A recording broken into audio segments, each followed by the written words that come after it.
Minister Michael Shanks. Thank you.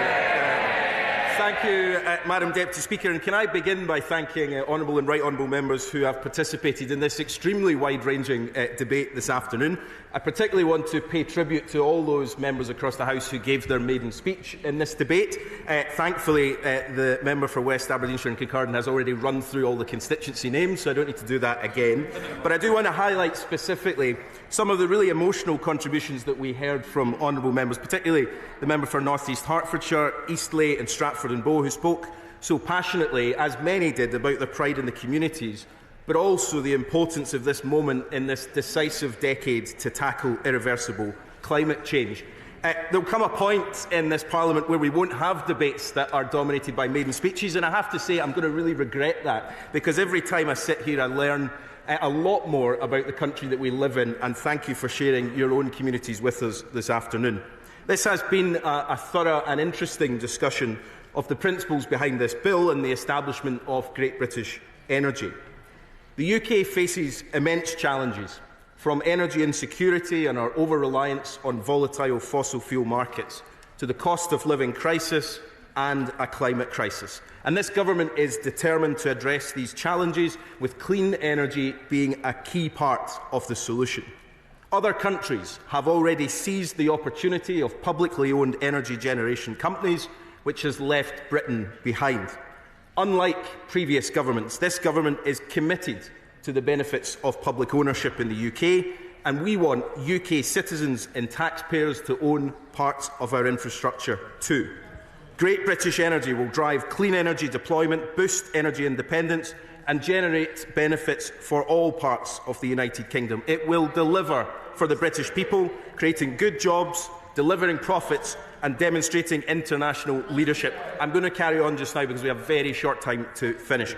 I'd like to first of all address the reasoned amendment tabled in the name of the right honourable member for East Surrey. I'll address many of these points in more detail, but in short, Great British Energy will produce clean energy, it will protect bill payers in the long term, it will invest in projects that expect a return on investment, generating in the process revenue and delivering for the people of this country.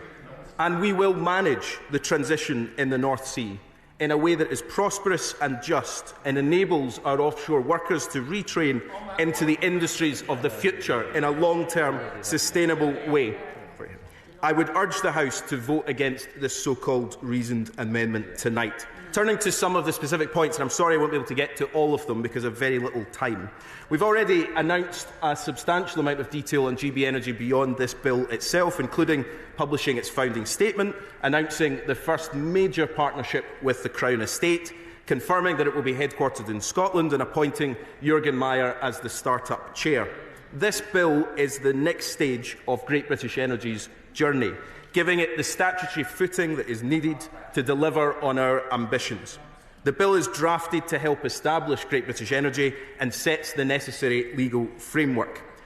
GB Energy will be an operationally independent company, just as Great British Nuclear and the UK Infrastructure Bank are, and it will be accountable to Parliament, not run by ministers, as some members have claimed today, and overseen by an experienced board, benefiting from industry-leading expertise and experience right across its remit, bringing the most skilled and experienced individuals to the heart of the decisions that it will make.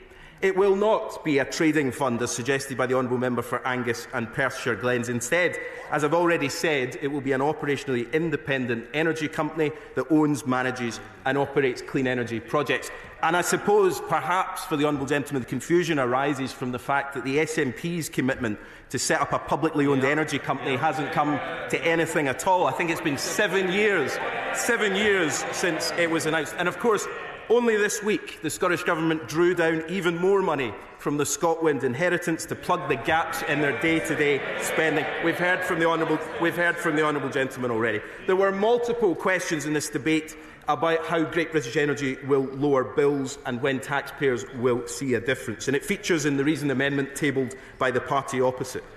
Members in the party opposite want to raise the issue of bills as if they have been nowhere in the past 14 years. Their record is why people up and down this country are paying more in their bills, and the people will not forget it. In an unstable world, I'm not going to give away. I've got very short time. In an unstable world, the only way to guarantee our energy security and to protect bill payers from future energy shocks is to speed up our transition away from fossil fuels and towards homegrown clean energy. We have been clear that we cannot flick a switch and fix 14 years of dither and delay overnight, but we have set about starting that, and we will continue. Throughout supporting the transition, Great British Energy will save families money by ensuring that electricity bills are no longer exposed to the kind of price spots. And if the party opposite want to put a number on this, let's just ask them to go back to their constituencies and ask those people in your constituencies how much more they are paying on their bills thanks to 14 years of this government. On the question of jobs, a number of honourable members rightly raised the importance of investing in our supply chains and in the skills of the future. Great British Energy will create thousands of good jobs and build supply chains in every corner of the UK through the projects that it supports, as well as its future head office in Scotland. Its investments will support companies across the energy industry, providing opportunities for high-quality, well-paid work, rebuilding the UK's industrial heartlands. And several members have raised the question of community energy. It is at the heart of this bill. Local power generation is an essential part of the energy mix, ensuring that energy projects, as many honourable members said, don't just deliver a community benefit, but deliver the social outcomes that local communities need. It reduces pressures. I've said I don't have time to finish. He gave a speech earlier on where he raised a number of these points, and I'm happy to come back to him in another time. It reduces pressures also on the transmission grid and the need for expensive investment, so community ownership will be a critical part. Great British Energy will deliver a step change in investment in local and community energy projects, putting local authorities and communities at the heart of the energy transition. Finally, I want to address a few points that have been raised on the topic of devolution, which was raised by the honourable member for Angus and Perthshire and for East Antrim, and from the member for Camborne and Redruth.